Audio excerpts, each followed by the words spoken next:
Hello! పిల్లలు, మనవలు వచ్చి కూర్చోండి. మళ్ళీ మనం భాగవతం చెప్పుకుందాం. ఇలా ఈ గురుపుత్రుడిని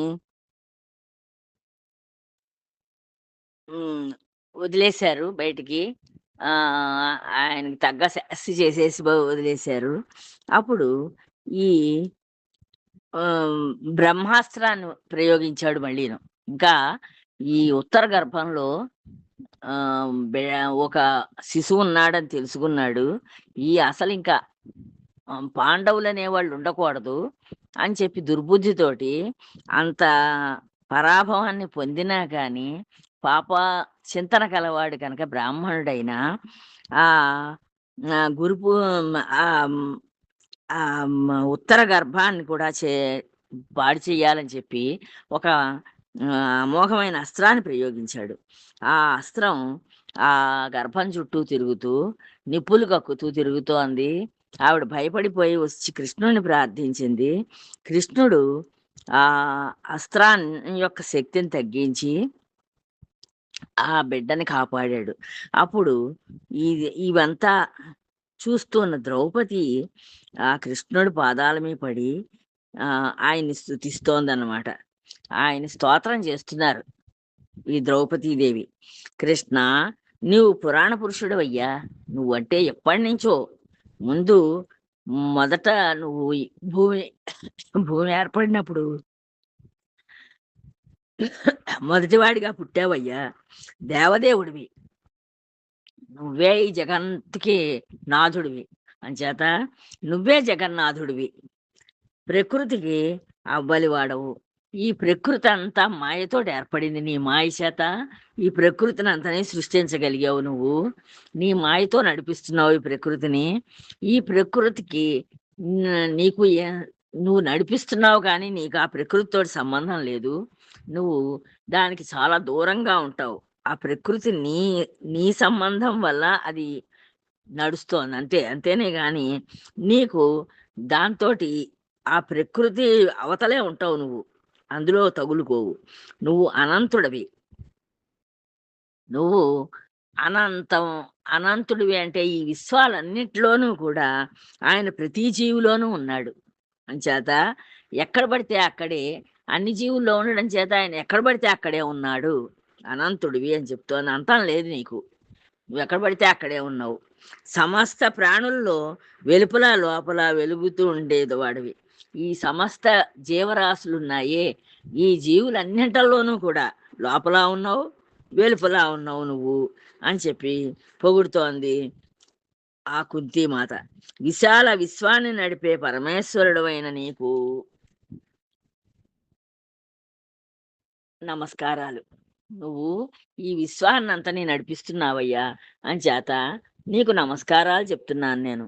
తెరచాటున వర్తించే నటునిలాగా మాయ అనే యువని యవనిక మాటున వర్తించే నీ మహిమ అగోచరమైంది. చెర తెరచాటు నుండి నటుడు హ్మ్, అక్కడ నాటకాన్ని నడిపిస్తూ ఉంటాడు. అలాగా నువ్వు ఈ మాయ తెర వెనకాల ఉండి నీ మహిమ ఉండి చేసే ఇదంతా ఉందే, ఈ చిత్ర విచిత్రాలైన ఈ ప్రకృతి నడిపించే నడక ఇదంతా అగోచరమైంది. ఎవళ్ళకి కనిపించదు. నువ్వు చేస్తున్నట్లుగా ఎవరికీ తెలియదు. పరమహంసలు, రాగద్వేష రహితులు, నిర్మల హృదయులు అయిన మునీశ్వరులు సైతం దర్శింపలేని పూర్ణ పురుషుడవైన నిన్ను సంసార నిమగ్నులము, జ్ఞానహీనులము అయిన మా వంటి వారం ఎలా చూడగలుగుతాం? ఎంతో అన్నీ వదిలేసి వాళ్ళు నీ నీ మీదే మనసుని లగ్నం చేసిన పరమహంసలకు కానీ, రాగద్వేషాలు ఏమీ లేకుండా ఇంక వాళ్ళకి ఈ భార్య, భర్తలు, భర్త, ఈ కుటుంబం అనేవి రాగద్వేషాలు ఉండవు వాళ్ళకి. అలాంటి వాళ్ళకి కానీ, నిర్మల హృదయులు అయిన మునీశ్వరులు సైతం నిర్మల హృదయంతోటి ఉంటారు. అడవుల్లోకెళ్ళిపోయి వాళ్ళకి ఇంకా ఏమీ పట్టకుండా కేవలం నిన్నే ధ్యానిస్తూ నీ కోసాన తపిస్తూ ఉంటారు. అలాంటి మునీశ్వరులకి సైతం దర్శింపలేని పూర్ణ పురుషుడవు నువ్వు. అలాంటి వాళ్ళు కూడా నిన్ను చూడలేరయ్యా. అంత గొప్ప పూర్ణ పురుషుడివి నువ్వు. నిన్ను సంసారం నిమగ్నులము, మేమేమో ఈ సంసారంలో పడి కొట్టుమిట్టాడుతూ ఉంటాం. ఈ పిల్లలు, ఈ భర్త, ఈ మనవలు, ఈ ఇల్లు, ఈ డబ్బు, ఇలా వీటి చుట్టూ మా మనసు తిరుగుతుంది తప్పించి, భగవంతుడు ఉన్నాడు, ఈ భగవంతుడు నడిపిస్తున్నాడు మన జీవితాన్ని, ఈ ఈ మాయలో పడి మనం కొట్టుకుంటున్నామనే తెలుసుకోలేక ఈ సంసారంలో అలాగా మునిగిపోయి ఉంటాం మేము. జ్ఞానహీనులం. మాకు నిన్ను గురించిన జ్ఞానమే ఉండదయ్యా అసలు. ఆయన మా వంటి వాళ్ళు ఎలా చూడగలుగుతారో చెప్పు?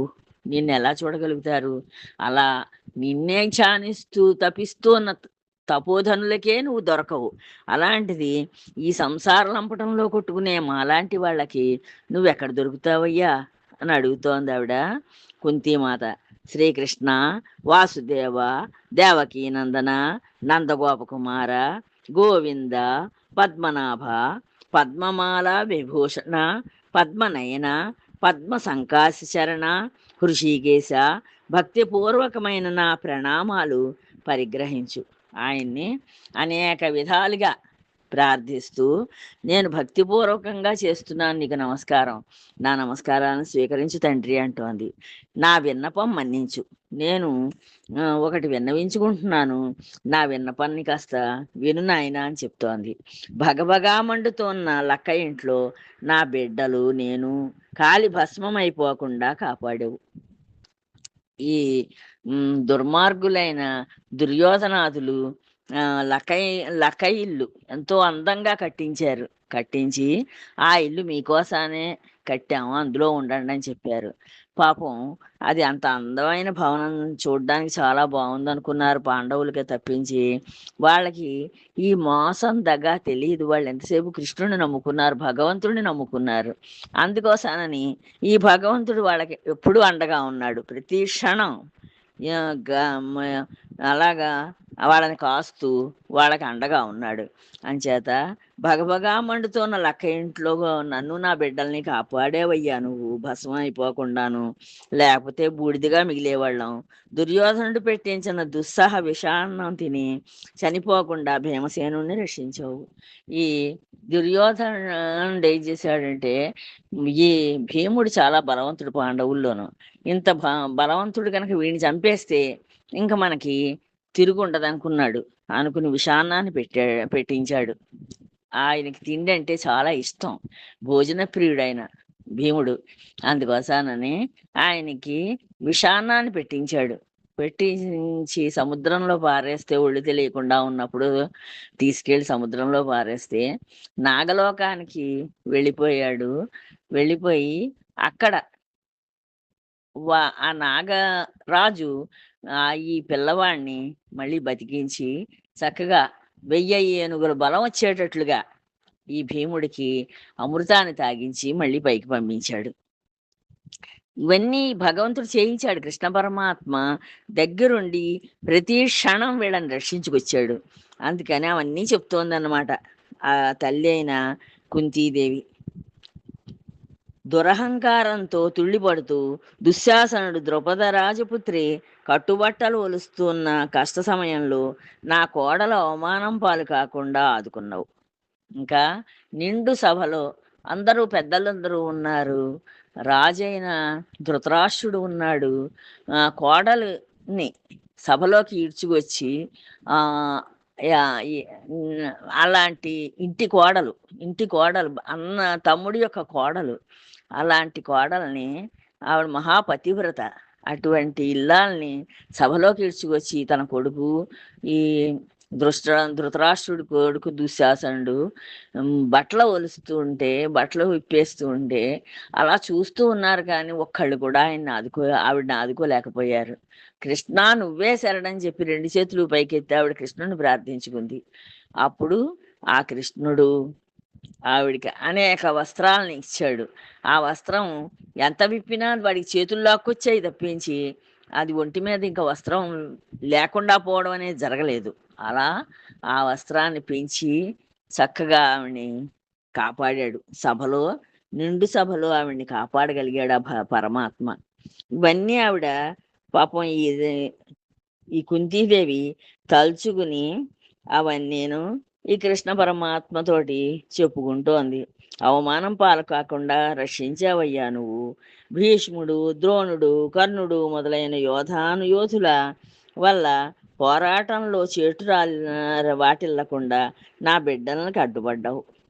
అక్కడ అవతల పక్షంలో, ఎదురు పక్షంలో భీష్ముడున్నాడు. భీష్ముడిని అసలు ఎవ్వరూ ఎదిరించలేరు.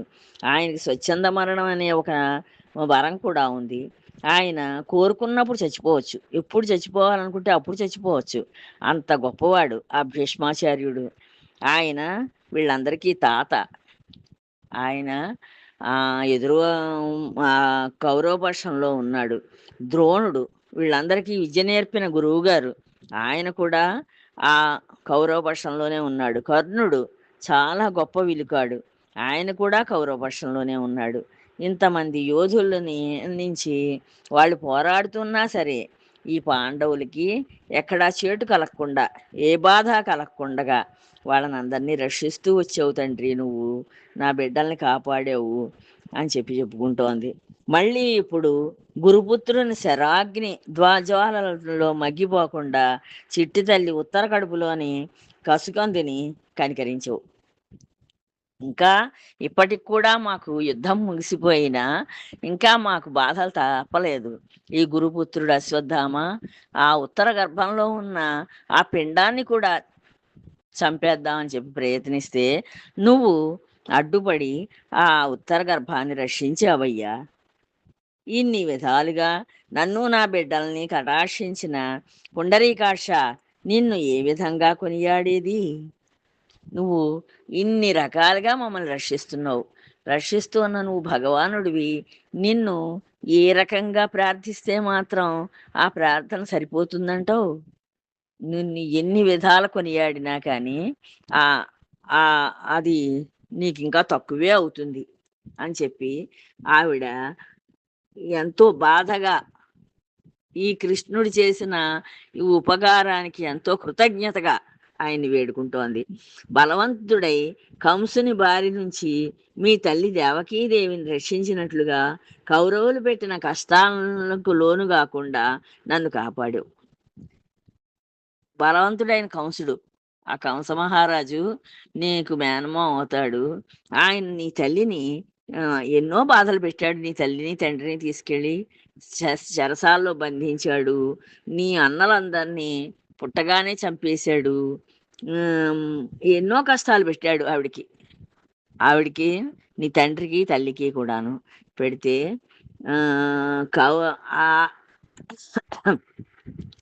ఆఖరికి నువ్వు పుట్టి ఆ కంసుని చంపి ఆ దేవకీదేవి కష్టాలని కడదేర్చావు. అలాగే ఈ కౌరవులు పెట్టిన కష్టాలని వాళ్ళకి లోను కాకుండా, కౌరవులు ఉన్నారే వీళ్ళు మమ్మల్ని బాధించిన బాధలకి మేము నశించిపోకుండా మమ్మల్ని కాపాడేవయ్యా నువ్వు. ఆపన్న ప్రసన్నుడువైన నీ అనంత కోటి గుణాలు అభివర్ణించటానికి నేనెంతదాన్ని జగన్నాథ. నువ్వు ఎంత గొప్పవాడు అంటే నిన్ను నమ్ముకున్న వాళ్ళని రక్షించడంలో నీకు అనంత గుణాలు ఉన్నాయి. ఎంత అనంత కోటి గుణాలతోటి నువ్వు తలుచుకోగానే వచ్చి రక్షిస్తావు. అలా అంత గుణవంతుడివి, అంత గొప్పవాడివైన నిన్ను వర్ణించడానికి నాకు ఏమి గొప్పదాన్ని నిన్ను వర్ణించగలుగుతాను తండ్రి అని చెప్పి అంటోంది. గొప్ప వంశంలో జన్మించామని, భోగభాగ్యాలున్నాయని, ధనం సంపాదించామని, విద్యావంతులమని మదాంధులైన మానవులు నిష్కాములైన భక్తులకు మాత్రమే గోచరించే నిన్ను నిఖిల దేవత సంస్తూయమానుణ్ణి స్తుతింపలేరు. గొప్ప వంశంలో పుట్టామని చెప్పి గర్విస్తూ ఉంటారు ఈ మానవులు. నాది చాలా గొప్ప వంశం, మా తాత ఎంత గొప్పవాడు, మా తండ్రి ఎంత గొప్పవాడు, నేను ఆ వంశంలో పుట్టానని చెప్పి ఎంతో వాటిని వర్ణించుకుంటూ ఆ భోగభాగ్యాలు ఎన్నో ఉన్నాయి నాకు, నేను చాలా ఐశ్వర్యవంతుడిని అని చెప్పి విర్రవీగుతూ ఎంతో ధనం సంపాదించాం, ఎన్నో సుఖాలు అనుభవిస్తున్నాం. ఇదంతా భగవద్మాయ, భగవంతుడు పెట్టిన సుఖాలు తప్పించి మనకు కలగజేసిన సుఖాలు కానీ ఇవన్నీ మనం సంపాదించుకున్నవి కాదు అని తెలుసుకోలేక అవి వాళ్ళ యొక్క ప్రయోజనకరం వల్లే వచ్చాయి ఇవన్నీను అని చెప్పి విర్రవీగుతూ ఉంటారయ్యా ఈ జనం అందరూను. విద్యావంతులమని మేము చాలా విద్యలు నేర్చుకున్నాం అనుకుంటారు. ఇంకా నేర్చుకోవలసినవి ఎన్నో విద్యలు ఉంటాయి. అయినా సరే మదాంధులైన మానవులు ఈ మదంతో కొట్టుమిట్టాడుతూ ఉంటారు ఈ మానవులందరూను. అంతేనే కానీ నిన్ను తెలుసుకోలేరు. నిన్ను తెలుసుకుంటే ఇవన్నీ వాటితోటి సమా నిన్ను తెలుసుకున్న సుఖంతో సమానం కాదు ఇవేవి కూడాను. నిష్కాములైన భక్తులకు మాత్రమే గోచరించే నిన్ను నిఖిల దేవత సంస్తూయమానుణ్ణి ప్రస్తుతింపలేరు. ఇలాంటి కోరికలు ఏం లేకుండా ఉంటారు కొంతమంది భక్తులు. ఆ భక్తులకు మాత్రమే నువ్వు గోచరిస్తావు, కనిపిస్తావు. అలాంటి నిన్నే భక్తిగా కొలిచే వాళ్ళకి మాత్రమే నువ్వు అర్థం అవుతావు. నీ పనులు, నీ చేష్టలు అన్నీ అర్థమవుతాయి వాళ్ళకి మాత్రమే. నిన్ను నిఖిల దేవత సంస్తూయమానుణ్ణి ప్రస్తుతింపలేరు. సకల దేవతలు నిన్ను పూజిస్తూ ఉంటారు.